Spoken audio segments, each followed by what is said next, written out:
So, ayan guys, ang gawa ni Kuya. Ayan. Ayan. Ayan. Kailangan lang pinturahan yun sa may alulod. Pero all in all, okay naman, diba? Ayan yung Spandrel. Ayan po yung Senepa. Ayan yung Senepa guys ha. Ayan, nailagay na rin ko yung Senepa. Na which is dati, wala yan. Wala akong Senepa dati. Yun ang hindi ko maintindihan. Bakit dati? Bakit hindi nila nilagyan ng Senepa? Hindi naman ako nagtitipid guys. Hindi naman kami nagtitipid. Kami na nga materialis para hindi kami matitipid sa hindi diba masisira o kaya hindi nila titipirin yung mga materyales kung ano yung kailangan ilagay, ilalagay. Kaya hindi ko maintindihan kung ano ba yung nakuha ko dati. Tapos ayan yung itsura niya dito guys ha. Ayan. Pakikita ko na lang din sa inyo kasi naikabit na lahat. Ayan yung pagkakakabit. At ang ganda niya. Hindi ko alam kung camera ay na-justify niya yung ganda. Nagagandahan ako. Thank you talaga doon kay Arwin. Ayan.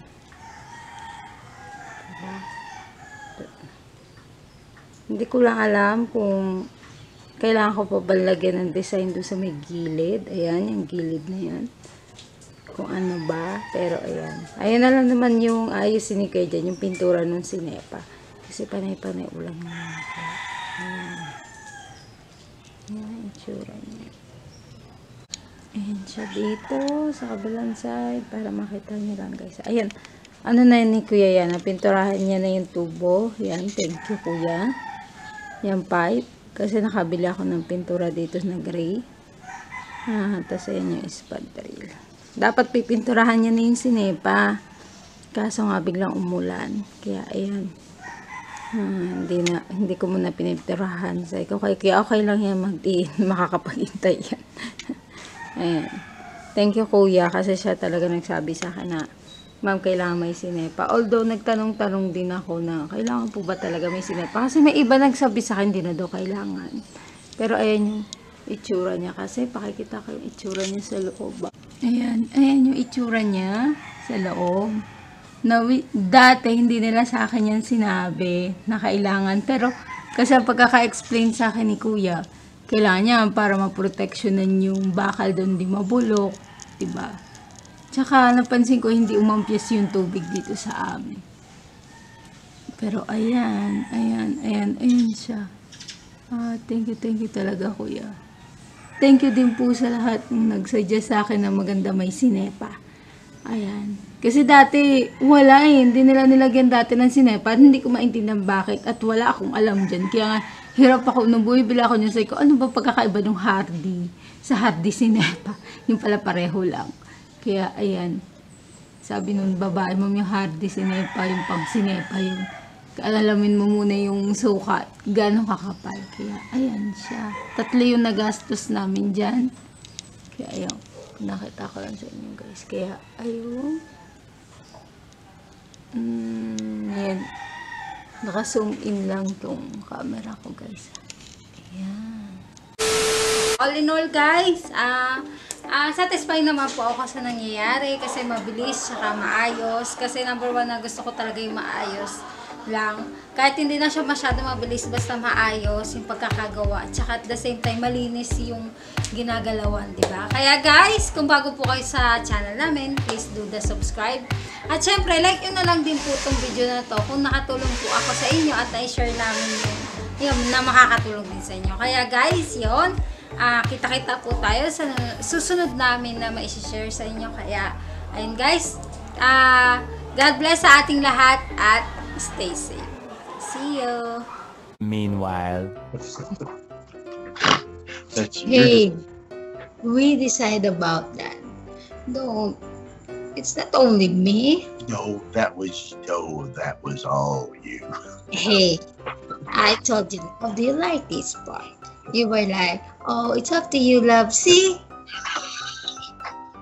Whatever you like, love. Whatever you want, love.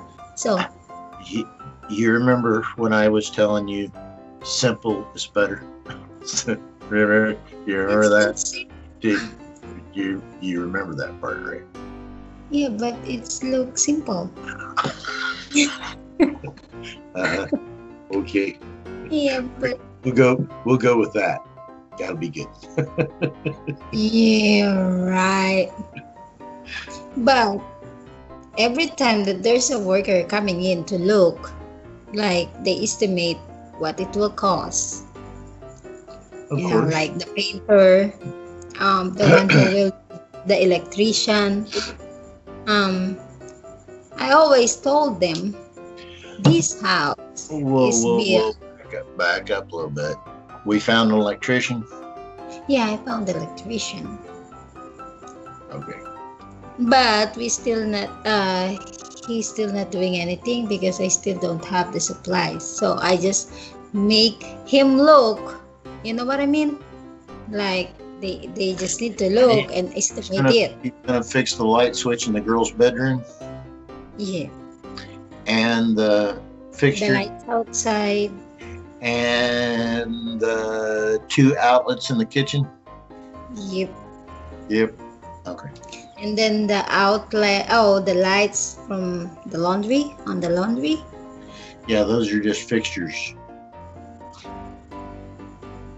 Yeah, but I need to buy a new one Well, just go to with yeah, go to Wilcon.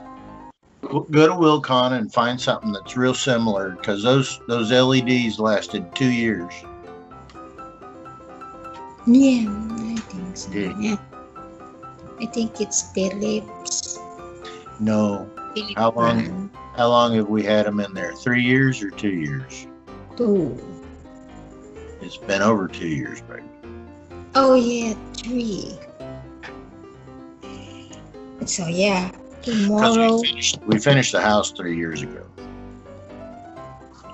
Really? I think so. What about all the lights? What about all the lights on our walkway? Do those still work? Yeah, it's still working, You know why but they're I still asked. working? You know why they're still working? Because I fixed them. I did.